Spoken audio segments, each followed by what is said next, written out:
আসসালামু আলাইকুম। কেমন আছেন সবাই? আশা করি সবাই ভালো আছেন। আমিও ভালো আছি আলহামদুলিল্লাহ।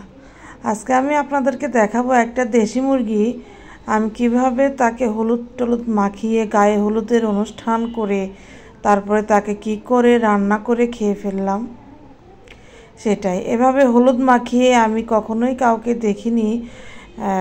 মুরগির গায়ে হলুদ মাখিয়ে তাকে আবার পোড়ায়। কতদিন ধরে ইউটিউবে দেখছি একটা ট্রেন্ডিং চলছে, সবাই মুরগি কাটছে, ব্রয়লার মুরগি হোক, দেশি মুরগি হোক বা হাঁসের মাংস হোক, সবাই হলুদ মাখিয়ে একটু পুড়িয়ে নিচ্ছে। আমিও তাই সবার দেখা দেখি আমিও মুরগিটাকে হলুদ মাখিয়ে পুড়িয়ে নিলাম। আমার মা চাচিকে দেখেছি মুরগি এমনি ধুয়ে পরিষ্কার করে তারপরে একটু আগুনে পুড়িয়ে নিত, হলুদ মাখাতে আমি কখনো দেখিনি। যাই হোক বন্ধুরা, সবার দেখা দেখি আমিও করলাম, তবে করলাম ভালোই হয়েছে, খারাপ হয়নি। তারপরে আমি মুরগিটাকে সুন্দর করে পুড়িয়ে সুন্দর করে কুটে নিচ্ছি। দেখতেই তো পাচ্ছেন বন্ধুরা কি সুন্দর করে মুরগিটা করছি, কিন্তু করতে গিয়ে মা মুরগিটা ছোট হলে গিয়ে বারে বা কি যে শক্ত, কাটতে গিয়ে বুঝলাম যে ছোট মরিচের এত ঝাল, দেশি মুরগি বলে কথা। যাই হোক বন্ধুরা, আমার কুটে বেছে পরিষ্কার করে মুরগিটা ধুয়ে নেওয়া হয়ে গেছে। এখন আমি রান্না শুরু করে দিলাম।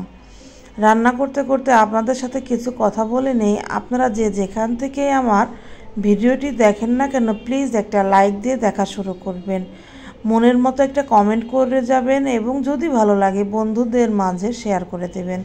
আপনাদের কাছে আমার একটাই চাওয়া।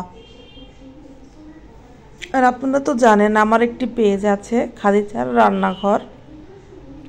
আপনাদের যদি ভালো লাগে আমার পেজটিকে একটু ফলো করে যাবেন। আর আমার এই পেজে আমি সকল ধরনের খাবারের অর্ডার নিয়ে থাকি। যারা রেগুলার আমার ভিডিও দেখেন তারা অবশ্যই জানেন। আপনারা চাইলে দুপুরের খাবার থেকে শুরু করে সকালের নাস্তা, রাতের খাবার, যে কোনো অনুষ্ঠানের খাবার বা মিটিংয়ের নাস্তা, বাচ্চাদের টিফিন, জন্মদিনের কেক, যে কোনো ধরনের খাবার আপনারা আমার পেজ খাদিজার রান্নাঘর থেকে অর্ডার করতে পারেন। আমি আপনাদের মন মতো যে কোনো ধরনের কাস্টমারাইজ অর্ডার নিয়ে থাকি। তো বন্ধুরা, আপনাদের সাথে কথা বলতে বলতে আমার মুরগিটা কিন্তু সুন্দর করে কষানো হয়ে গেছে। আর এই মুরগিটা কিন্তু আমি রান্না করব ছোট আলু দিয়ে। আমি ছোট আলু রান্না করি, অনেকেই জানেন।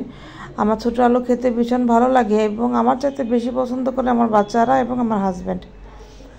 তবে মুরগিটা অনেকক্ষণ ধরে কষাতে হয়েছিল, কারণ মুরগিটা দেশি মুরগি, তারপরেও মুরগিটা অনেক শক্ত ছিল, তাই আমি অল্প আঁচে সুন্দর করে মুরগিটাকে সুন্দর করে কষিয়ে নিয়েছিলাম। কষানো হয়ে গেছে, এর মধ্যে আমি দিয়ে দিলাম সিদ্ধ করে ছিলে রাখা সেই আলুগুলো। এখন দেখেন মাংসটা সুন্দর কষানো হওয়ার পরে আমি পরিমাণ মতো পানি দিয়ে দিয়েছি।